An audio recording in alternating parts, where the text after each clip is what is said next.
Mais um correspondente médico que começa sempre com a sua participação. Você pode mandar sua pergunta, sua dúvida. Hashtag correspondente médico e eu compartilho aqui com o doutor Fernando Gomes. Tudo bem, doutor? Tudo ótimo. Você, Elisa? Muito bem, vamos lá, porque já temos muitos assuntos e muitas perguntas que eu já tenho preparadas aqui, além da participação do público que nos acompanha. A gente começa falando de vacina, porque quando a gente fala de Covid é um assunto que está em alta, não é mesmo? A vacina já são 8 meses. Desde o dia, lembra que a OMS declarou a pandemia da Covid-19 e desde então a corrida para o imunizante dá alguns sinais de estar perto do fim. Pelo menos é o que a gente espera, de acordo com as notícias que vão chegando. Em todo o planeta, é interessante a gente lembrar isso, já são quase 50 vacinas sendo testadas em humanos. E eu até acrescento aqui uma observação interessante, que no meio desses anúncios de vacina em todo o mundo, a Rússia disse ter como fornecer ao Brasil 50 milhões de doses da Sputnik V. E numa entrevista à CNN, o diretor-geral do Fundo Russo de Investimentos disse que essa entrega pode ocorrer já em janeiro de 2021. Doutor, quando eu li essa notícia e vindo aqui para a gente poder fazer o nosso quadro, eu logo lembrei da quantidade de perguntas que a gente costuma receber em relação à diferença dos povos, ou seja, uma vacina desenvolvida na Rússia pode ser aplicada no Brasil, uma vacina desenvolvida no Brasil pode ser aplicada em outros países do norte. Existe essa diferença? Nós somos diferentes geneticamente? Elisa, quando a gente olha no universo do mundo da genética, a gente pode dizer o seguinte: ser humano é ser humano, gente é gente e a gente tem características muito comuns. Na verdade, até a nossa diferença genética, por exemplo, de um outro primata ou mesmo de um roedor, é muito pequena. Mas quando a gente fala do sistema imune, a gente sabe que essas diferenças elas podem ser relevantes e a gente está falando aqui de população como um todo. Então você imagina, a população da Rússia tem características diferentes da população do Brasil. Nós somos uma mistura. A gente tem caucasianos, temos europeus, nós temos índios, nós temos negros na nossa composição, o que faz com que tudo seja um pouco diferente. É lógico que talvez a gente não possa dizer que o imunizante da Rússia não vá funcionar no povo brasileiro. Certo. Mas se a gente pudesse colocar uma lente de aumento, certamente veríamos algumas diferenças que podem ser relevantes ou não do ponto de vista clínico. Mas nada que possa impedir, por exemplo, a utilização da Sputnik aqui no nosso país. Mas isso tem alguma relação, essa diferença entre os povos, essa diferença genética, entre a maneira com que essa população desenvolve o seu sistema imunológico, por exemplo? Existe alguma diferença e aí por isso a vacina tem de ser diferente para trabalhar essa diferença no corpo da pessoa ou não? Eu te digo o seguinte, Elisa, quando a gente olha, por exemplo, a atuação do sistema imunológico, a gente percebe que existe uma questão genética que vai dar para a gente a imunidade da produção dos anticorpos, a imunidade celular. Isso é genético, e a mistura com a convivência e o conflito com as dificuldades que existem no mundo real. Explico melhor. Uma criança, quando vai para a escola, e você compara com uma criança que não vai para a escola, você percebe que a que frequenta um ambiente com mais troca de fluidos entre diferentes pessoas acaba adoecendo mais. O que está acontecendo? O sistema imunológico dela acaba sendo estimulado a cada vez que pega uma gripe, pega alguma coisa diferente. Vai ficando calejado. Vai ficando calejado.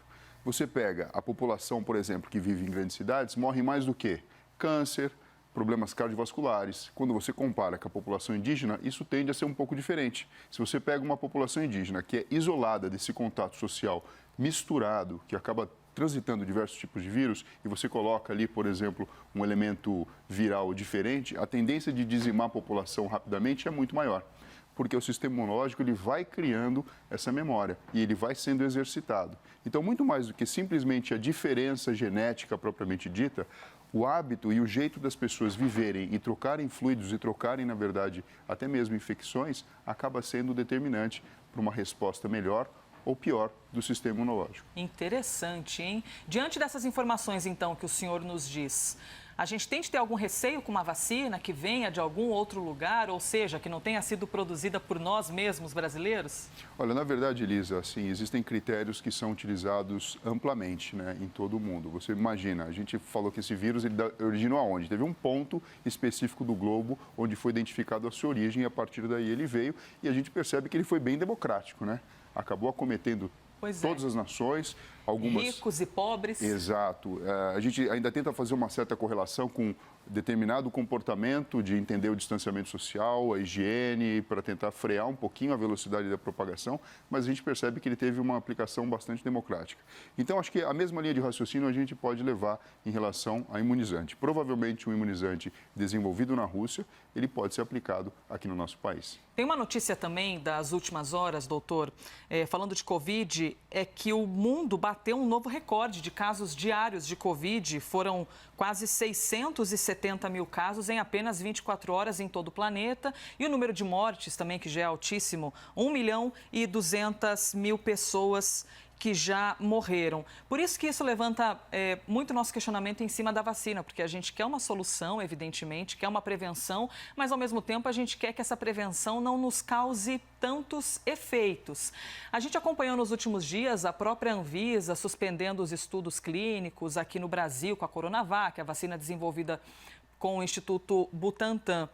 E o estudo já foi autorizado novamente, a Anvisa já autorizou. Essa pausa no estudo pode acarretar em alguma consequência negativa ou não? É apenas um estudo que foi pausado e volta da mesma maneira que estava antes? É assim, Elisa, se, por exemplo, essa morte tivesse relação direta com o imunizante, isso geraria uma discussão diferente.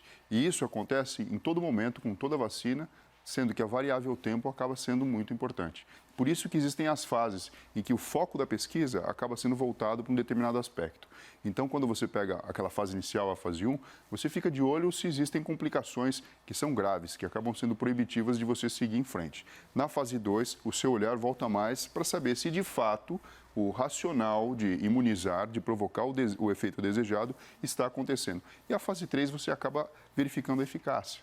O quanto que de fato ela funciona e por quanto tempo ela consegue produzir os efeitos. Lembrando que depois que ela vai para o mercado, e a gente chama de fase 4, você continua seguindo, na verdade, aquilo que a gente comentou, acaba funcionando como um pós-venda, porque qualquer elemento tardio, ele pode ser interessante de ser levado em consideração. Então, não significa necessariamente que um efeito que a gente observou agora na fase 3 faz com que a vacina volte para a fase 1. Mas não significa também que você vá desprezar essa informação. Olha só, você falou aqui 8 meses, né?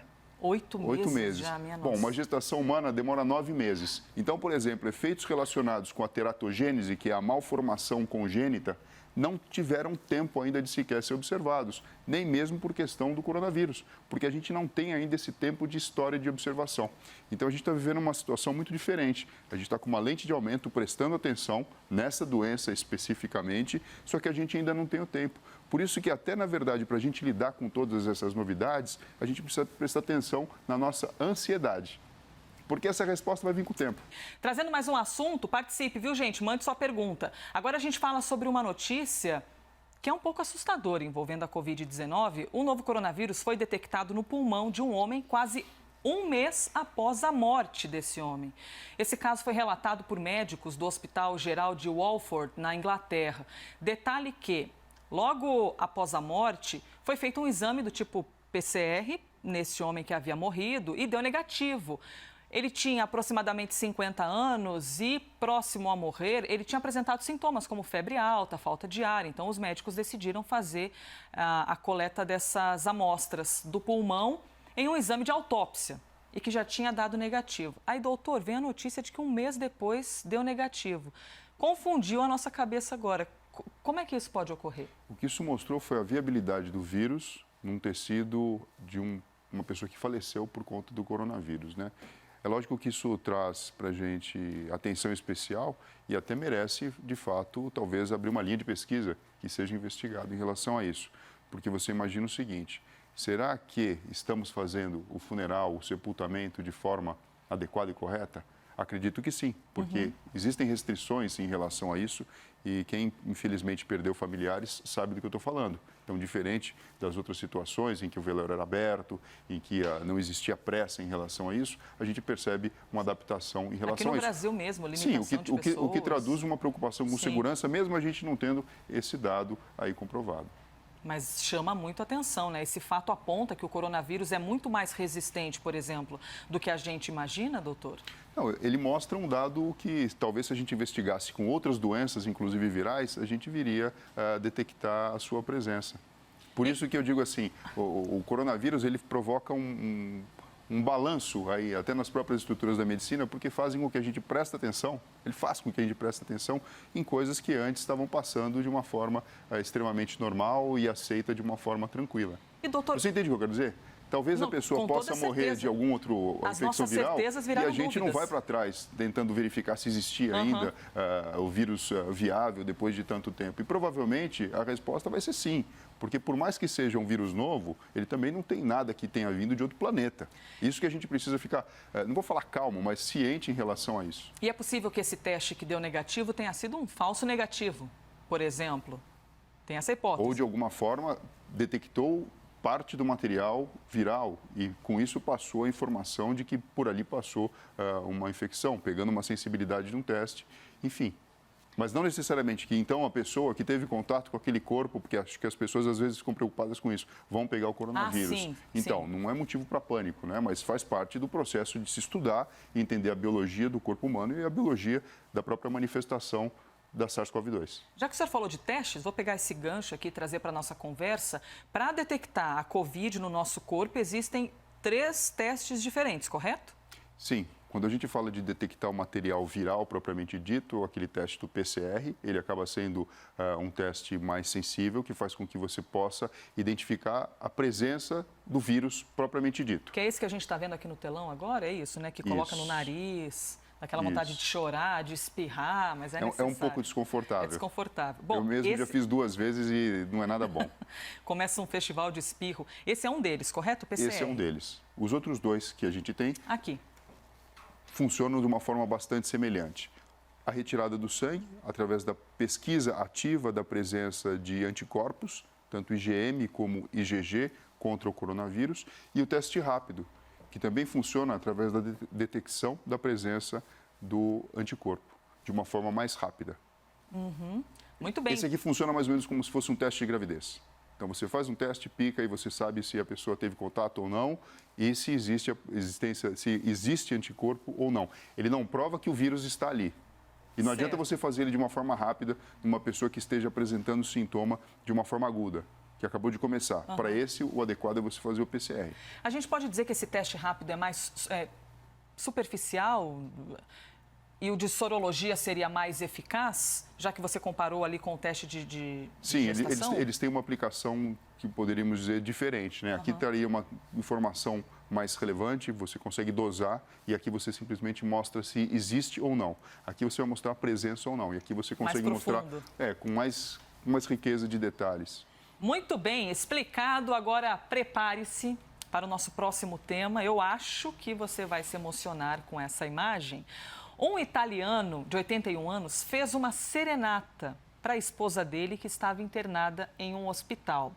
E aí, nesse vídeo que você vai acompanhar agora junto com a gente, foi publicado nas redes sociais, ele é visto tocando um acordeão, sentado em frente às janelas do prédio. Vejam aí, a mulher dele está com Covid, mas por causa das restrições todas que nós já conhecemos, o marido não pôde visitá-la. Eu vou ficar quietinho um pouquinho para você conseguir ouvir, então, essa serenata.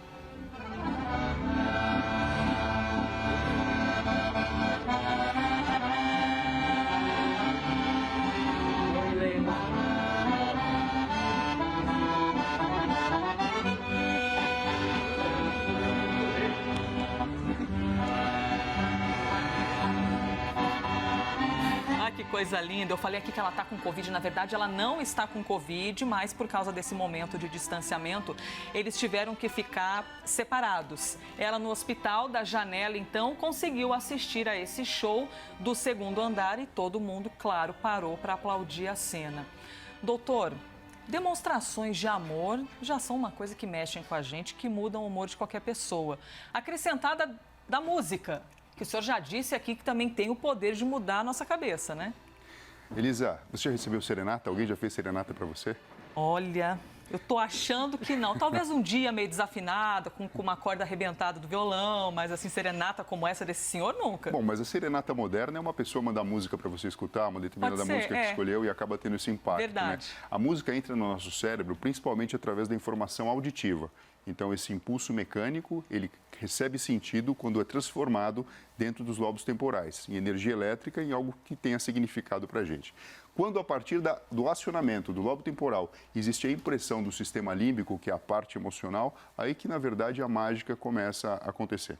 A música tem o poder de evocar emoções, de provocar o resgate de memórias extremamente importantes, tanto é que filmes e novelas exploram isso a todo momento. Muito. E isso funciona com a gente também. Lembrando que não é só a entrada auditiva, né? Se você pega uma música que tem muita percussão, você pega, por exemplo, uma academia em que existe música forte em um determinado ritmo, até a própria vibração que você recebe pela pele, pelo próprio corpo como um todo, também acaba impactando o cérebro de uma forma muito interessante. E você pode imaginar que quando você coloca o seu cérebro numa sintonia agradável, que tenha significado, isso é capaz de provocar o sistema nervoso autônomo parasimpático, que traz para a gente o quê? Uma sensação de tranquilidade. Seria aquele que vai numa linha contra, numa linha para contrabalancear a descarga de adrenalina que a gente tem quando o estresse se manifesta. É isso aí, é isso. Não, fala.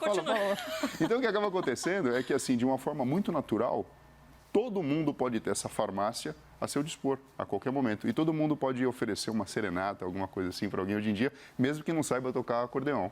Espero que você tenha gostado dessa nossa conversa, mais um dia com o Dr. Fernando Gomes, em mais um Correspondente Médico. Doutor, obrigada mais uma vez, viu? Obrigado a você e até breve.